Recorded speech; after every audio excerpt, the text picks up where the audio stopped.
The Gilded Age, robber barons, were good. The Gilded Age was the time period from the 1870s to the 1890s. New industries like oil, railroads, and steel were booming. Many people viewed this time period as monopolies and high prices, consumer exploitation, worker exploitation, and the dangers of free markets. Because of John D. Rockefeller's oil production innovations, he reduced the price of kerosene oil from 58 cents a gallon to 8 cents a gallon. This allowed kerosene oil to replace whale oil as the primary source of fuel for lights in American homes. Rockefeller's chemists figured out ways to use oil byproducts to create new products. In each instance, he profited by eliminating waste. Standard Oil had many competitors, including international oil markets.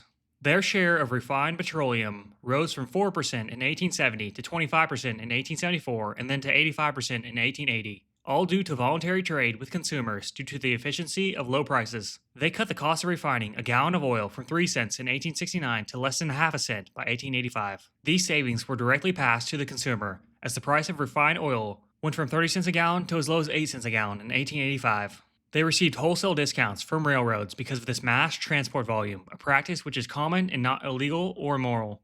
Rockefeller paid his workers higher wages than his competitors. By 1911, Standard Oil's market share had fallen to 64%. The government, through antitrust laws, then saved consumers from the Standard Oil monopoly by breaking them up. Andrew Carnegie's steel production innovations made steel mainstream, decreasing the price of steel rails from $160 per ton to $17 a ton. Cornelius Vanderbilt pioneered the steamship industry, running his subsidized steamship competitors out of business. His competitor, Robert Fulton, had even been granted a legal monopoly by the state of New York. The U.S. Supreme Court finally ended this monopoly in 1824, ruling in Gibbons v. Ogden that only the federal government, not the states, could regulate interstate trade.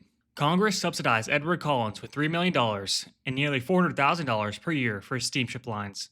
Within 10 years, Collins' line had gone bankrupt after the subsidies ended. Vanderbilt's steamship lines reduced price so much that he ran his competitors out of business, and sometimes even offered his services for free. James J. Hill built his railroad in direct competition to government-subsidized railroads. By the end, all other subsidized railroads went bankrupt.